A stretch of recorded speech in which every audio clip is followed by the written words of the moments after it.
प्यारे बच्चों नमस्कार। मैं डॉक्टर हेमचंद जोशी, राजकीय उच्चतर माध्यमिक विद्यालय धनियान।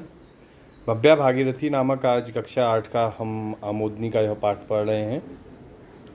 इसमें हम इसको आज गाएंगे, कुछ लोग इसके गाएंगे और फिर उनके अर्थों को भी साथ साथ जानेंगे। इसमें शिखरणी छंद है। कैसे गाते हैं देखिए।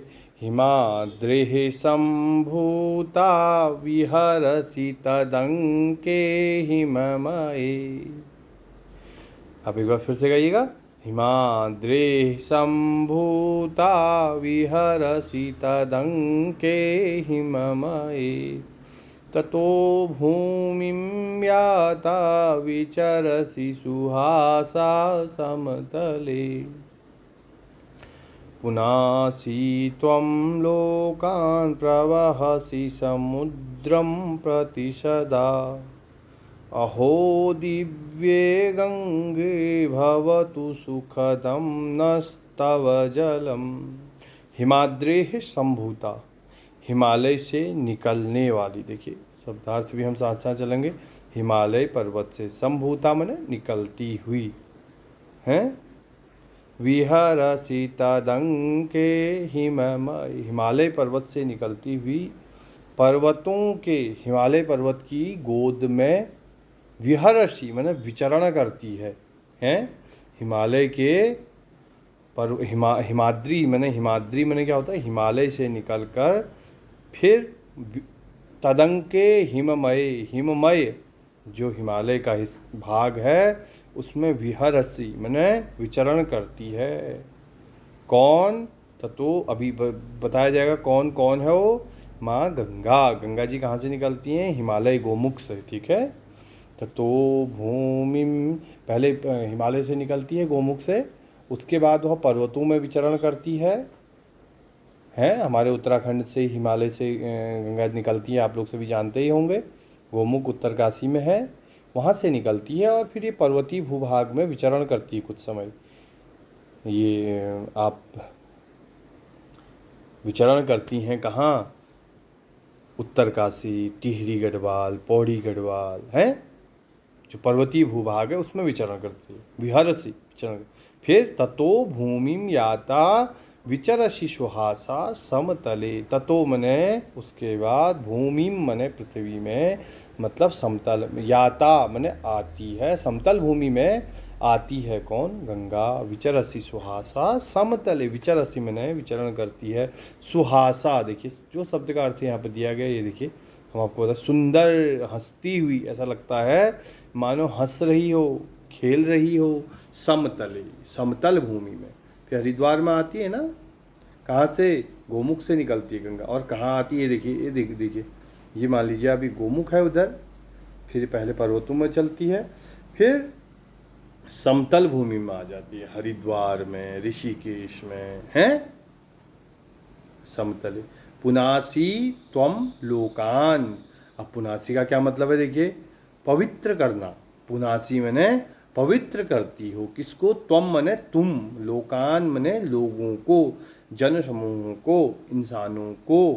प्रवहसि समुद्रम प्रति सदा, सबको पवित्र करती हुई आप कहाँ चली जाती हैं? समुद्र की ओर चली जाती। कौन है?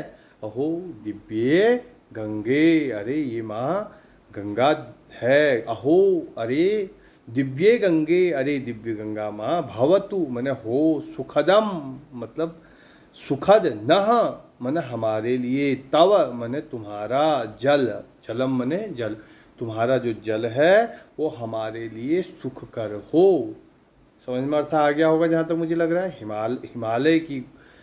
हिमालय से निकलकर विचरण करती हुई समतल भूमि में आ पाती हैं, और वहाँ समतल भूमि में जब चलती हैं तो ऐसा लगता है मानो हंस रही हों, और एक सुंदर सा मैदान आप बनाती हैं।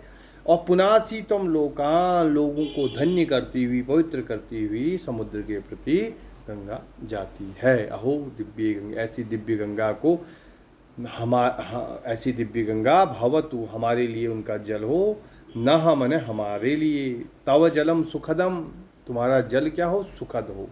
दूसरे श्लोक की ओर चलते हैं, एक बार फिर से पढ़ लेते हैं उसको।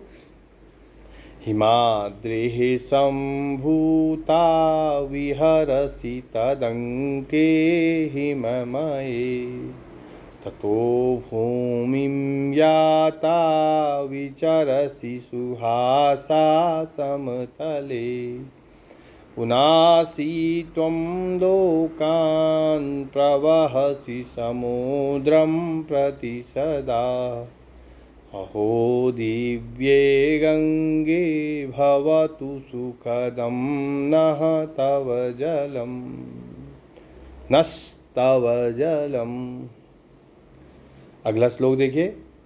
न जाने किं पुण्यं फलितमधुना नो भगवती प्रियो देशो जातः तव जलकणैर्नष्टकलुषः हरिद्वारं काशी तव तटमहत्त्वं कथयतः प्रयागस्तीर्थानां पतिरतुलनीयस्तव तटे। क्या कहता है देखिए, न जाने किम पुण्यम, हमारा न जाने ऐसा कौन सा पुण्य है, फलित जो फल गया है आज, अधुना मन आज, नो हमारा, भगवती हे माँ भगवती, हे माँ दिव्य गंगे। गंगा का एक पर्यायवाची भगवती दिया है, देखिएगा पूछेगा पर्यायवाची फिर।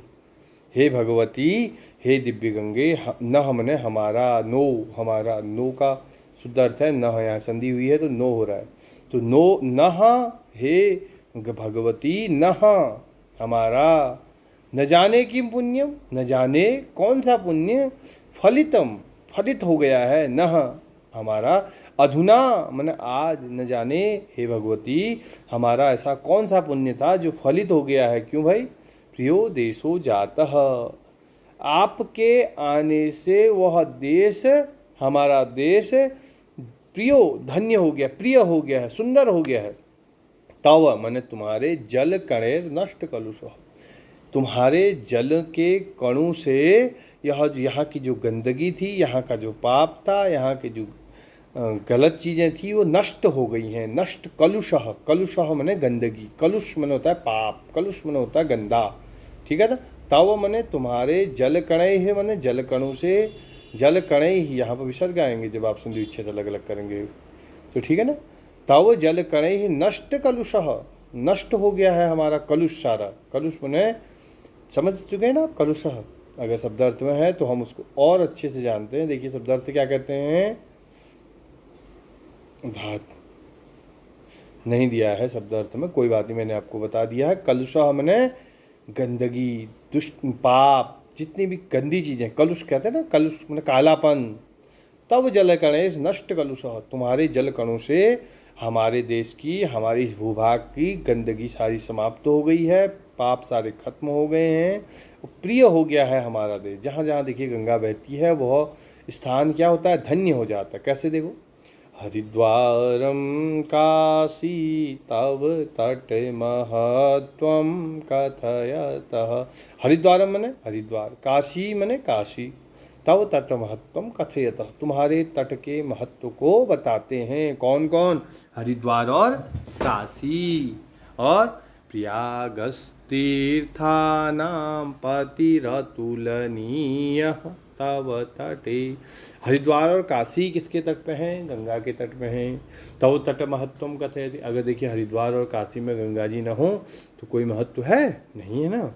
तो और क्या कहा, प्रयागस्तीर्थानां, प्रयागस मने प्रयाग, तीर्थानां मने तीर्थराज कहा जाता है प्रयाग को। प्रयागस्तीर्थानां पतिरतुलनीयः तव तट, पति मने प्रयाग जो है तीर्थों के पति हैं, मतलब तीर्थराज हैं। अतुलनीय तव तटे, किसके तट में है? वो भी गंगा के तट में। बात समझ में आ रही है? तो ये इससे आगे के श्लोकों का अर्थ हम कल बताएंगे आपको अगली वीडियो में। तब तक आप खूब पढ़ाई करें।